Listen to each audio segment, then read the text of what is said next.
우리에게 복 주시는 좋으신 주님의 은총이 사랑하는 여러분들과 함께 하시기를 간절히 기도드립니다. 지난 주일에 제가 우리의 바른 믿음이라는 제목으로 우리가 십자가의 보혈과 부활의 능력을 믿음으로 영원한 형벌에서 벗어나고 하나님의 자녀라는 신분을 얻을 수 있었다는 것을 믿는 것이 바른 믿음이다라고 은혜를 나누었습니다. 사실은 저한테 어떤 한 분이 그러셨어요. 야외 예배 날이었는데 그렇게 어려운 설교를 할 수밖에 없었냐고. 그렇게 저한테 말씀하실 수 있는 분이 딱 한 분이 계세요. 저희 집에 계신데요. 그분이 그러시더라고요. 그래서 그런가? 근데 그 이유는 오늘이 종교개혁 주일이기 때문이에요. 그래서 종교개혁 주일을 맞이해서 좀 우리가 어떤 것을 좀 믿고 있는 것이며 우리가 받는 구원이라는 것이 도대체 어떠한 것을 성경에서 말하고 있는지를 우리 함께 나눠보고자 2주 동안 그렇게 설교를 오늘까지 한번 나눠보고자 했던 겁니다. 오늘은 우리가 함께 나눌 그 말씀 가운데 우리가 믿음으로 하나님의 자녀가 되었는데 어떻게 된 것이며 하나님의 자녀가 되었다는 것이 이 땅을 살아갈 때 어떻게 영향을 미치며 살아가야 하는 것인지를 좀 함께 나눠보려고 해요. 오늘도 조금 어쩌면 어려우실 수도 있겠지만 제가 우리 동산교회 성도님들의 수준을 믿기 때문에 과감하게 설교를 할 거예요. 그러니까 잘 이해해 주시기 바랍니다. 하나님께서 예수 그리스도를 통해서 저와 여러분을 너무나 사랑하셔서 예수님을 하늘 보좌를 버리고 이 땅 위에 우리와 똑같은 모습으로 올 수 있도록 하셨어요. 근데 세상 사람들은 그것을 믿었다고요? 안 믿었다고요? 믿지 않았다고요. 그게 오늘 말씀 9절에서 11절까지의 이야기잖아요. 참 빛이 이 세상에 오셨는데 그 빛을 받아들이는 사람이 아무도 없더라. 하지만 그것을 믿는 자들에게는 한 가지 권세를 주셨는데 바로 하나님의 자녀가 되는 권세예요. 요한복음 1장 12절 말씀 함께 읽어보겠습니다. 영접하는 자 곧 그 이름을 믿는 자들에게는 하나님의 자녀가 되는 권세를 주셨으니, 그러니까 예수님을 영접한다는 것은 그의 이름을 믿는 것이고, 그의 이름을 믿는다는 것은 어떤 것이냐? 예수님의 모든 능력과 은혜를 확실히 믿고 의지하는 것이다. 그런 사람들에게는 하나님의 자녀가 되게 하셨다. 우리에게 자격이 있기 때문이 아니라 자격은 없는데도 불구하고 하나님의 권세로 자녀를 삼아 주셨다. 우리는 의로운 사람이에요? 의로운 사람이 아니에요? 하나님 앞에서 의로운 사람은 한 사람도 없다 그랬어요. 우리는 모두가 의로운 사람이 한 사람도 없어요. 그럼에도 불구하고 예수 그리스도의 십자가와 부활로 말미암아 우리를 어떻게 하셨다고요? 의롭다고 여겨주셨어요. 그것을 두 글자 한자어로 칭의라고 하는 겁니다. 칭의, 의롭다고 여겨주셨어요. 그리고 의롭다고 여겨주심으로 우리를 뭘로 삼아주셨다고요? 하나님의 자녀로 삼아주셨어요. 하나님의 자녀 삼아주셨다는 것은 단순히 우리가 그 입양하는 것을 넘어서는 일이에요. 입양하는 일도 얼마나 큰 헌신과 사랑과 정이 넘치는 일입니까? 근데 그것을 넘어서는, 그것과는 비교도 할 수 없는 일이에요. 그게 요한복음 1장 13절 말씀이에요. 함께 읽어보겠습니다. 이는 혈통으로나 육정으로나 사람의 뜻으로 나지 아니하고 오직 하나님께로부터 난 자들이니라. 우리가 하나님의 자녀가 되는 것에는 인간의 혈통도 육정도 사람의 뜻도 아무 상관없이 오직 누구로부터 났다? 하나님께로부터 난 자들이다. 이게 바로 오늘 말씀의 제목이고, 하나님께로부터 난 자들이라는 뜻은 성경에 다르게 어떻게 표현되고 있느냐? 거듭났다라고 표현을 합니다. 그리고 그것을 한자어로 두 글자로 중생이라고 하는 겁니다. 칭의 중생.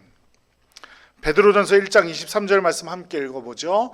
너희가 거듭난 것이 썩어질 씨로 된 것이 아니요 썩지 아니할 씨로 된 것이니 하나님의 살아있고 항상 있는 말씀으로 되었느니라. 우리가 거듭난 것, 즉 하나님께로부터 났다는 것은 썩어질 씨로 된 것이 아니다. 우리가 만약에 입양을 갔다고 생각을 해보세요. 내가 부잣집에 입양을 갔어요. 입양을 간다고 내가 죽지 않습니까? 부잣집에 입양 가면 난 안 죽는 존재가 되나요? 나의 양부모님들의 놀라운 사랑과 헌신이 있었기 때문에 나는 죽지 않는 존재가 되는 건가요? 그렇지는 않지요. 하지만 우리가 하나님의 자녀가 된다는 것은 영원한 생명을 얻는 것이고, 그것은 무엇으로 이루어지느냐? 항상 있는 말씀으로 되는 것이다. 이것을 바로 우리는 거듭났다라고 표현을 하는 겁니다. 야고보서 1장 18절에는 이렇게 말합니다. 시작.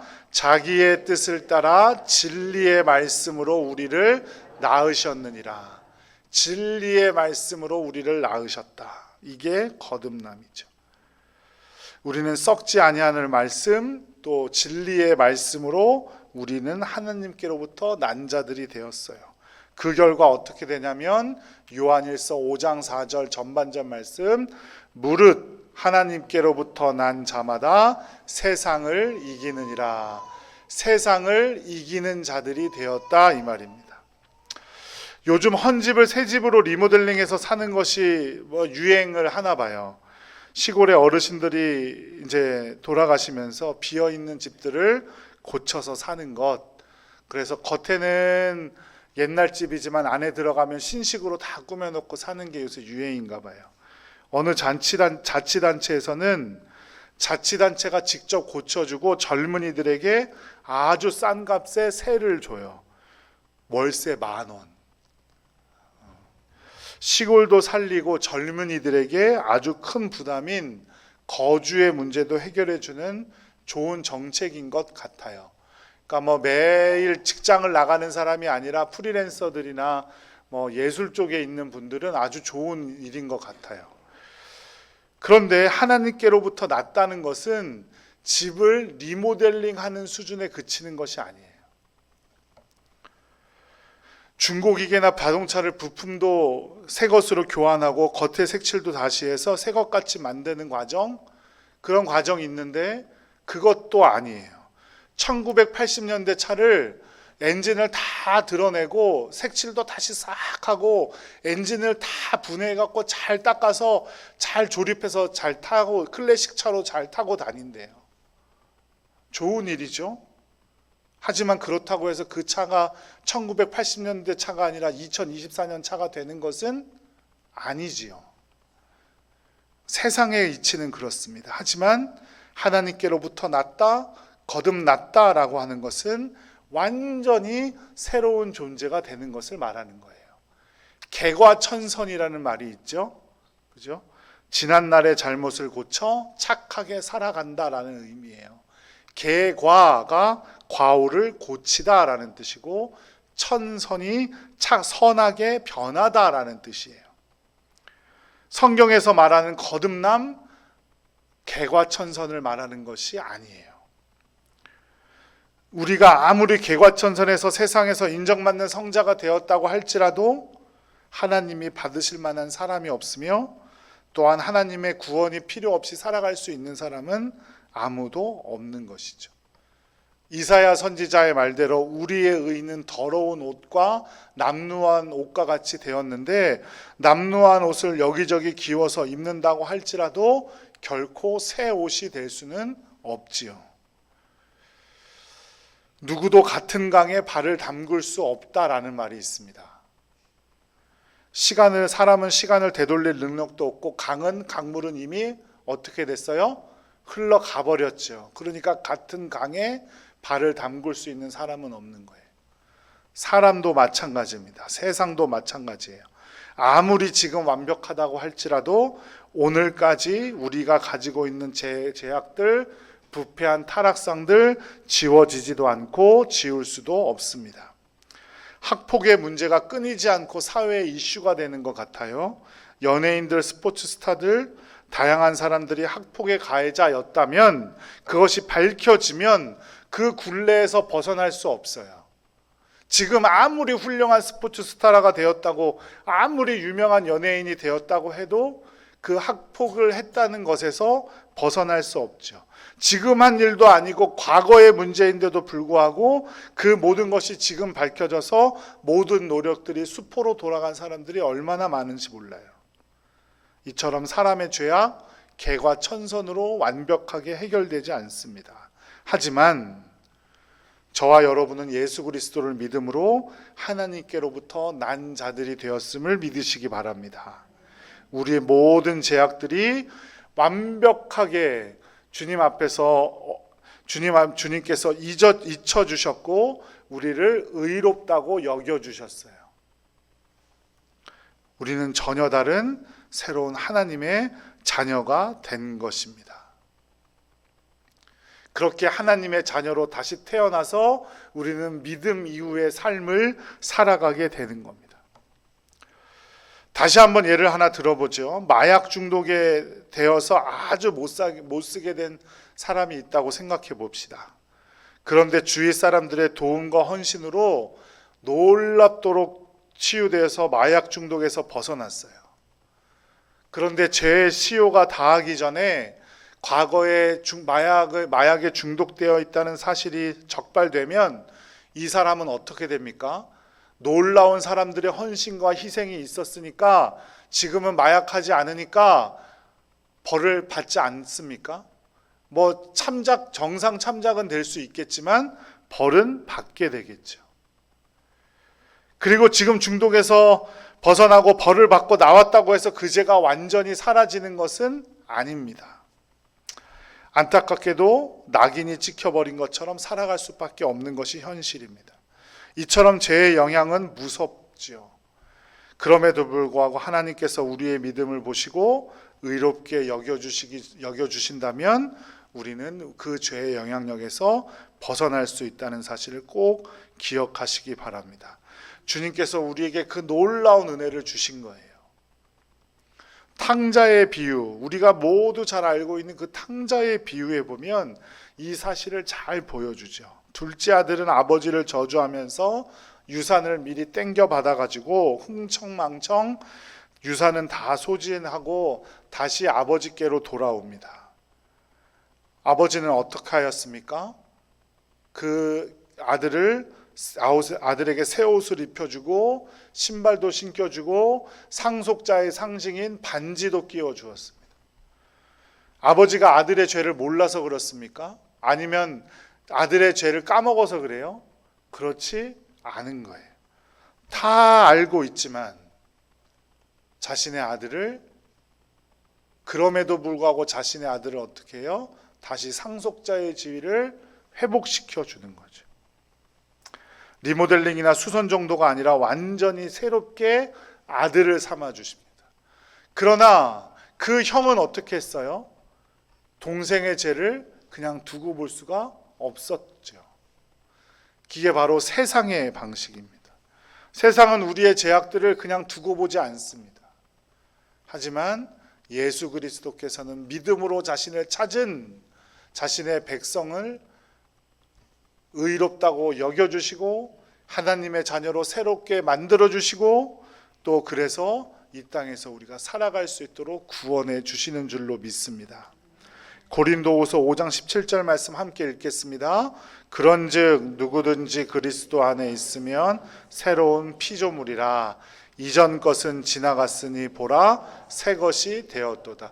그리스도 안에 있으면 고쳐진 존재래요? 잘 수선된 존재래요? 그렇지 않아요. 새로운 피조물이고 새 것이 된 것입니다. 에베소서 2장 10절에서도 바울 사도도 이렇게 말해요. 새로 지음을 받은 자가 되었다. 오늘은 1517년 10월 31일 마틴 루터가 95개조 반박문을 발표한 것을 계기로 시작된 종교개혁의 역사와 신앙을 다시 한번 생각해보는 종교개혁 주일입니다. 올해는 507주년 되는 종교개혁 주일인데요. 종교개혁에 여러 모토가 있지만 그 중에 가장 중요한 주제는 무엇이냐면 이신칭의입니다. 믿음으로 의롭다고 칭함을 받는다. 교황의 권세를 상징하는 거대한 성당들을 짓고 믿음보다, 성경보다 교황의 선택이나 판단을 더 우선시 여기던 잘못된 신앙을 바로 잡고자 시작된 역사적 사건이 바로 종교개혁이죠. 종교개혁가 중에 제일 유명한 사람이 아마 마틴 루터일 겁니다. 22살 때 신부가 되기 위해서 수도원에 들어갔습니다. 수도원에서 철저히 철야 기도와 성경 읽기, 노동과 수도원의 규칙의 준수에 몰두하고 있었는데 구원의 문제에 대한 확신이 들지 않는 겁니다. 자기 안에 만족함도 없고 어떠한 깨달음도 생기지 않는 거예요. 거기다 더해서 죄의 문제가 해결되지 않는 겁니다. 자기가 수도사가 되기 전에 그 저질렀던 죄악들은 어떻게 되는 것인가? 죄를 징벌하시는 두려운 하나님에 대한 문제. 내가 이렇게 하나님 앞에서 징벌을 기다리고 있어야 하나? 이런 문제들로 너무너무 괴로워하고 있었어요. 더 금욕적으로 생활하고 종교적으로 수행을 했어요. 하지만 죄의 문제는 계속해서 마틴 루터를 괴롭혔습니다. 자신의 죄를 지우기 위해 그 탑의 계단을 무릎으로 올라가는 고행도 스스로 해보았습니다. 죄의 문제는 해결되지 않았어요. 그래서 수도원의 탑에 있는 작은 방으로 들어가 스스로를 고립시키기 시작합니다. 아무도 만나지 않고 세상과 고립이 되면 죄에서 벗어날 수 있을 거라고 생각을 했던 것 같아요. 그래서 그 방에 성경 하나만 가지고 들어가 스스로를 자신을 고립시키고 로마서 1장 17절을 묵상하던 중 의인은 믿음으로 말미암아 살리라 라는 말씀을 묵상하던 중에 죄의 문제가 그에게 일시에 사라지게 되었어요. 그때 그가 남겼던 글의 내용이 이와 같아요. 내가 의로운 자로서 신앙으로 살고 구원을 얻을 수 있는 것은 내 노력으로 되는 것이 아니라 오직 하나님의 자비로서 그렇게 되는 것이다. 하나님의 의는 우리가 그리스도를 통해 의롭게 여겨짐까지 이룰 수 있으며 구원을 받는다는 것은 확실하기 때문이다. 이 탑에서 성령님께서 내게 성서를 내게 드러내 보이셨다. 이런 말을 남겼어요. 죄의 문제가 내 노력으로 내가 금욕적인 생활을 지금 한다고 해서 이전의 죄가 사라지는 것도 아니고 내 노력으로는 어떻게 할 수가 없고 오직 하나님의 자비와 긍휼로서만 되는 것이구나. 하나님의 의는 나를 죽이려는 것이 아니라 하나님의 의로 말미암아 나를 살리려고 하시는 거구나. 하나님은 두려운 하나님이 아니라 좋으신 하나님이고 하나님께서 나를 자녀 삼아 주셨다는 사실이, 그 놀라운 은혜가 나에게는 참 기쁨이 되는구나. 마틴 루터는 그것을 깨닫게 되자 그 탑의 작은 방에서 나왔어요. 그리고 그 하나님의 은혜를 자기 마음대로 바꾸고 하나님의 은혜를 모른 척하며 살아가려고 했던 그 당시에 교황과 신부들에 대한 문제점을 지적하면서 종교개혁을 시작하게 됩니다. 지금 지구의 인구가 몇 명인 줄 아세요? 제가 고등학교 다닐 때 60억이라고 배웠거든요. 근데 요새 82억이라고 한대요, 공식적으로.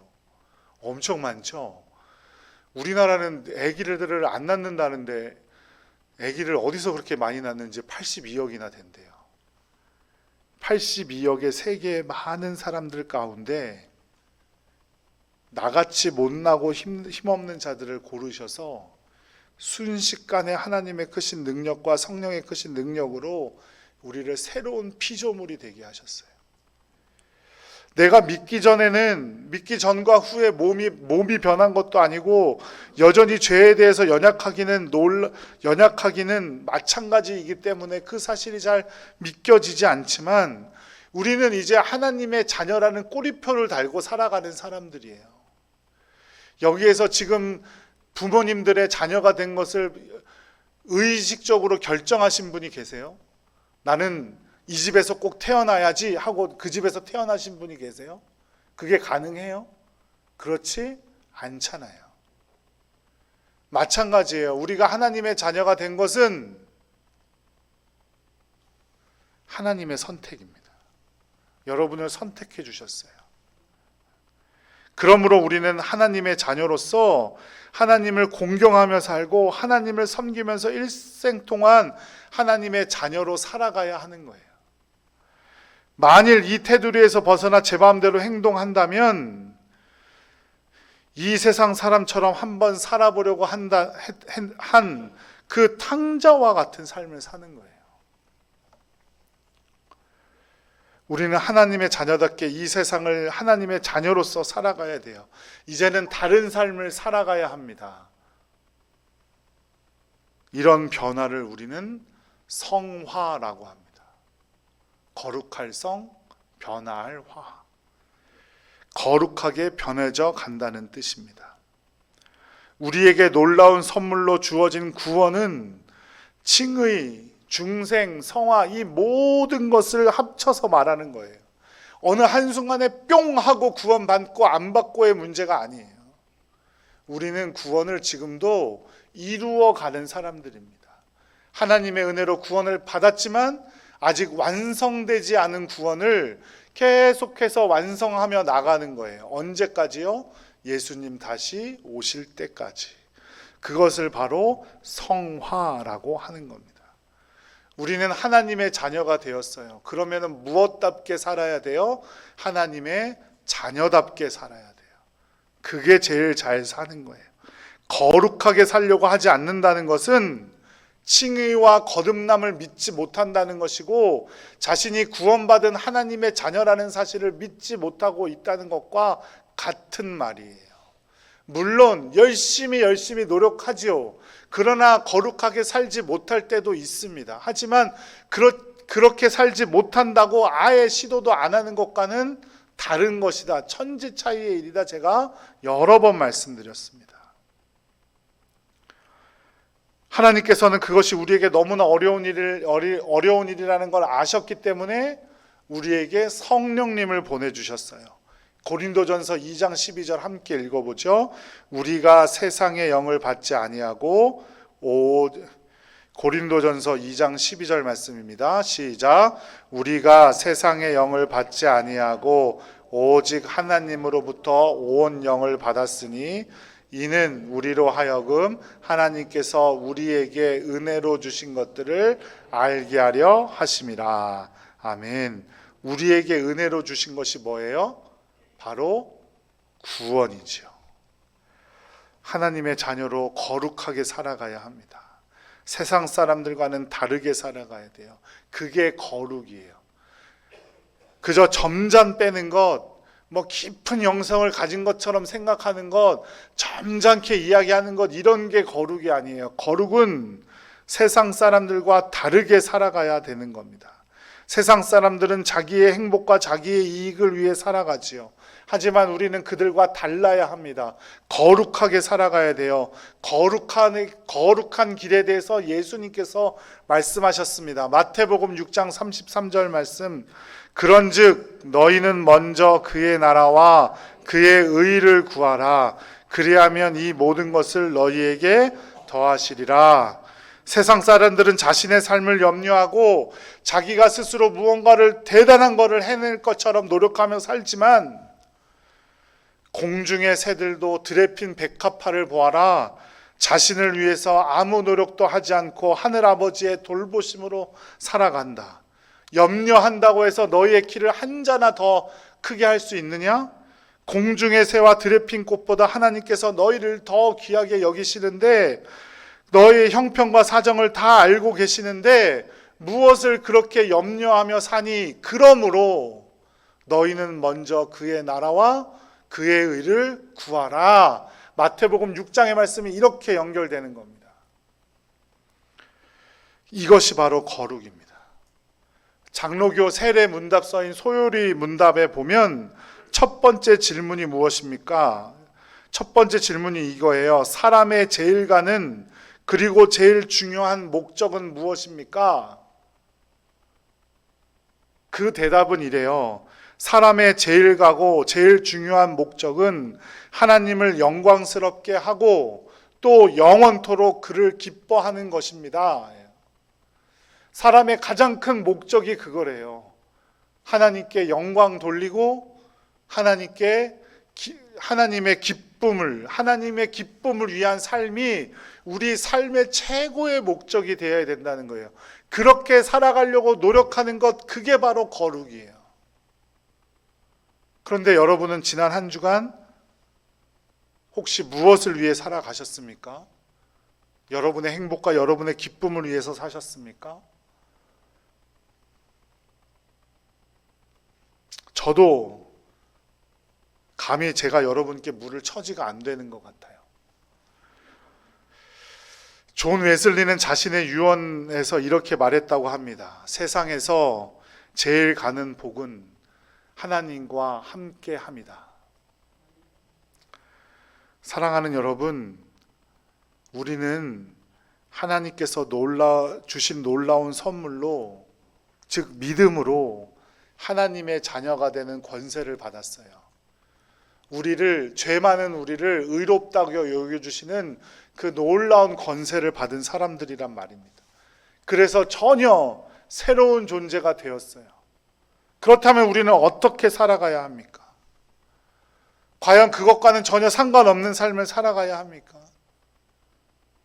하나님의 목적에 맞게 하나님께 영광 올리며 하나님의 기쁨이 되며 살아가야 하지 않겠습니까?